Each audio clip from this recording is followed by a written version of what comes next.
Gente, o episódio começa com o Sam e os meninos lá na luta com a galera do En. E aí, falando em luta, eu preciso comentar que as coreografias de luta dessa série também estão demais. Eu tinha esquecido de fazer essa observação, mas nesse episódio isso ficou ainda mais evidente. E aí, enquanto eles estão nessa situação toda, quem entra pra ver o que tá acontecendo é o Peace. E aí você pensa que o Peace vai entrar e que ele vai ficar rendido ali no meio, né? Só que não. Quem vê aquele rostinho bonito não imagina. Gente, sem zoar, o menino começou a esmigalhar a galera em volta. Ele lutando foi uma coisa assim tão surpreendente, tão maravilhosa, tão incrível. Não sei se é o fato dele ter essa cara de menininho de porcelana, tão tranquilinho, sabe? Assim, na verdade ele tem uma personalidade pacata, a gente já sabe disso. Apesar de ele estar passando por tudo que ele tá passando, a essência dele ainda foi preservada. Mas lutando, nossa, ele ficou até mais bonito.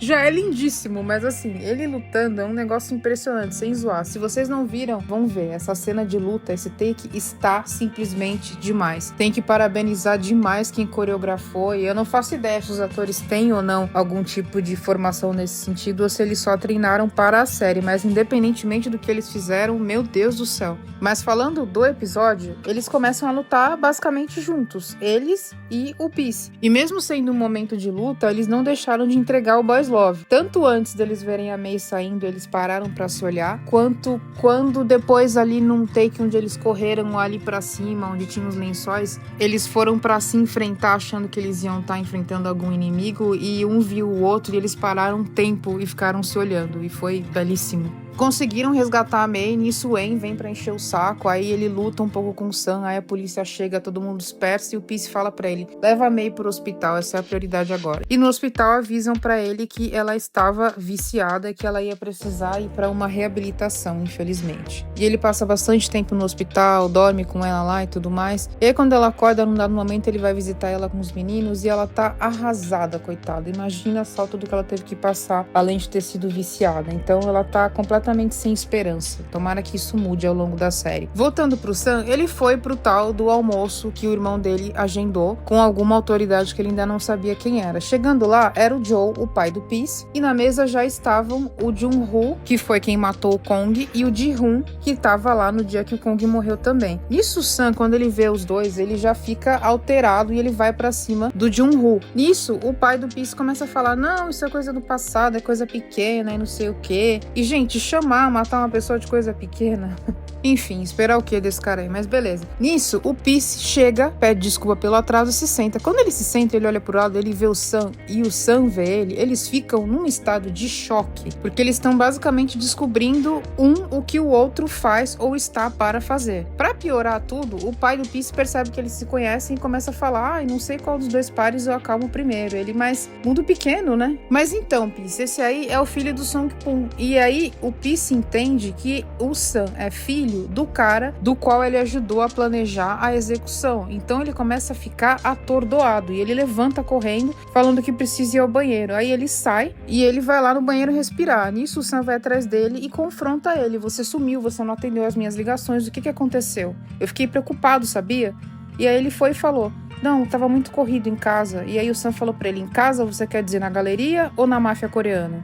E aí ele desconversou e falou pra ele, recusa a oferta do meu pai. E aí o Sam falou, eu não posso recusar, eu tenho que me vingar do En e eu também tenho que me vingar do seu irmão, porque o seu irmão matou o Kong. E aí o Peace já fala com ironia, pra que esperar? A gente podia se matar aqui mesmo hoje. E aí o Sam fala pra ele, que pena, eu achei que a gente ia se dar bem. Peace vira as costas e vai embora. E gente, mesmo sendo um take onde eles estão muito chateados um com o outro, não tem como não sentir a química e a tensão que eles exalam. É incrível, assim, é maravilhoso. Eu tô ansiosa demais pra acontecer, mas acho que leva um tempo ainda. Depois disso, o pai do Peace vai lá e confronta ele falando, eu sei exatamente como você é e eu não sei exatamente quando você se envolveu com ele, mas você não ouse envergonhar essa família e você vai sim me dar um herdeiro. Do contrário, eu paro com esse plano e eu mando matar todos eles. Então, gente, eu acho que essa necessidade que ele tem de sempre fazer o Peace ir atrás de fazer coisas que ele não quer fazer relacionadas a esse mundo que o pai dele vive, tem um quê do pai dele não aceitar quem ele é, sexualmente intelectualmente falando, se é que vocês me entendem. Então eu acho que essa brutalidade com a qual ele faz o Peace conviver tem a ver com o fato dele querer forçar ele a deixar de ser como ele é, nesse sentido. É lamentável, enfim. Ele até fala pro Ji-hoon vigiar o Peace e o Sun. Nisso, o Sun, se aproveitando do fato do Wen ter falado que ele é intocável nesse momento, ele começa a barbarizar com a galera do tráfico da região. Ele começa a ir atrás dos caras, bater nos caras, pegar o dinheiro do tráfico, queimar todas as drogas, então ele começa a fazer com que a Madame Yao não tenha mais lucro. Nisso, o Kawin procura eles falando que eles estão fazendo coisa pequena e que ele tinha uma ideia melhor, que se a galera toda migrou pra cidade por conta do que eles estão fazendo com eles, que eles poderiam atacar o centro de onde o dinheiro fica, porque teria pouca gente vigiando lá. Quando eles chegam lá pra cumprir esse tal plano, alguém aparentemente teve a mesma ideia que eles, só que alguém com muito mais armamento e com muito mais pessoas. Logo eles fizeram o Sun e os meninos de refém, incluindo o Kawin, mataram uma galera lá dentro com uma faca, pegaram essa faca, colocaram na mão do Sun pra ter as digitais dele, por algum motivo, acho que para incriminá-lo ou algo do tipo, e foram embora. E nessa hora, a pessoa que fez isso com a faca, colocou na mão do Sun, eu tinha achado que ele parecia muito o Nep, e era o Nep, que era um dos amigos dele, que é inclusive o amigo que tem o negócio lá de vender drogas junto com o Kawin. E aí que eu não sei se isso foi um plano do Nep e do Kawin pra emboscar o Sun, ou se o Kawin desconhece esse envolvimento do Nep com sei lá quem, pra quem ele passou o ok de que ele tinha feito a missão. Agora eu torcer por notícias melhores no próximo episódio. Continuando a campanha, o Não Eu Já Tenho, por favor e obrigada pelo seu like, pelo seu follow, e se você achar que esse vídeo vai fazer algum bem ou alguma coisa na vida de alguém, pelo seu compartilhamento também.